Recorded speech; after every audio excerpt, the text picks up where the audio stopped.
दोस्तों नमस्कार। पिछले कई दशकों से देखें तो गल्फ देश खासकर सऊदी अरब अपने कच्चे तेल को लेकर भारत के साथ मनमानी करता आ रहा है। इतना ही नहीं, ये तेल की कीमतों के साथ साथ एशियन प्रीमियम नाम से टैक्स भी वसूलते हैं। इनकी नीतियों का असर सबसे ज्यादा भारत और चीन पर पड़ता है, क्योंकि एशिया के ये दो बड़े देश ही ऐसे हैं जो इन देशों से भारी मात्रा में कच्चा तेल खरीदते हैं। क्योंकि दुनिया में सबसे बड़े तेल खरीदारों की बात करें तो उनमें पहले नंबर पर है अमेरिका, दूसरे नंबर पर है चीन और तीसरे नंबर पर है भारत। हमारे द्वारा बहुत बड़ी मात्रा में तेल खरीदा जाता है, इसीलिए इस टैक्स की वजह से हमें भारी नुकसान उठाना पड़ता है। लेकिन अभी तक हमारे पास कोई दूसरा ऑप्शन भी नहीं था और इसी के चलते ये देश अपनी दादागिरी करते आ रहे थे। लेकिन जब से रूस यूक्रेन युद्ध शुरू हुआ तब हमें एक बड़े अवसर के रूप में कच्चा तेल खरीदने का ऑफर मिला। इतना ही नहीं, रूस से कच्चा तेल खरीदकर उसे रिफाइन करने के बाद पश्चिमी देशों को बेचकर हमने मोटी कमाई भी की है। लेकिन इन सबके बीच सऊदी अरब के तेवर ढीले नहीं हुए,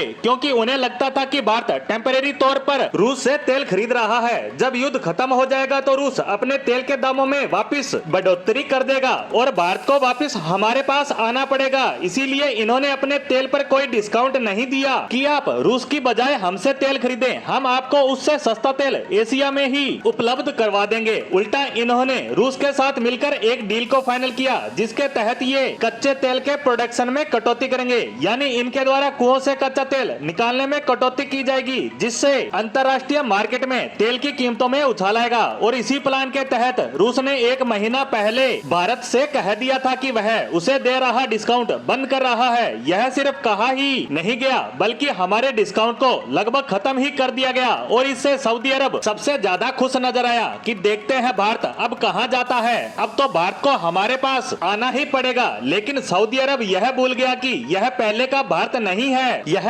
किसी के आगे गिड़गिड़ाता नहीं है। जब सऊदी अरब और रूस ने मिलकर बैठक की, भारत ने तभी से तैयारियां करना शुरू कर दिया और सऊदी अरब जाने की बजाय हम दूसरे देशों से तेल खरीदने पहुंचे, जिसके तहत हमने सबसे पहले इराक से बातचीत की। इसके अलावा हमने तंजानिया से डील फाइनल की। कुछ अफ्रीकी देशों से भी हमारी बातचीत सार्थक रही। इसके अलावा ब्राजील की कंपनी पेट्रोब्रास के साथ हमारी डील हुई। वहीं बोलिविया के साथ हमारे संबंध अच्छे हैं। वेनेजुएला भी हमें तेल सप्लाई करने को तैयार है। इन सबसे भी बड़ी बात, भारत अमेरिका से भी तेल खरीद रहा है, जो हमने रूस से तेल खरीदने के दौरान भी बंद नहीं किया था, बल्कि उसकी मात्रा में कटौती कर दी थी। क्योंकि अमेरिका में मिलने वाले तेल को सेल ऑयल कहते हैं, जो धरती के अंदर चट्टानों में फंसा होता है, जिसे रिफाइन करना थोड़ा मुश्किल होता है और इसी पूरी प्रक्रिया की वजह से ये थोड़ा महंगा पड़ता है। इसीलिए भारत अपनी रिफाइनरियों को डेवलप करने में लगा है, ताकि वह हर तरह के तेल को रिफाइन कर सके। इसी के चलते भारत अनेक देशों से अलग अलग क्वालिटी का तेल खरीदना शुरू कर दिया। यहाँ भारत छोटे छोटे देशों से तेल खरीद रहा है, लेकिन सऊदी अरब से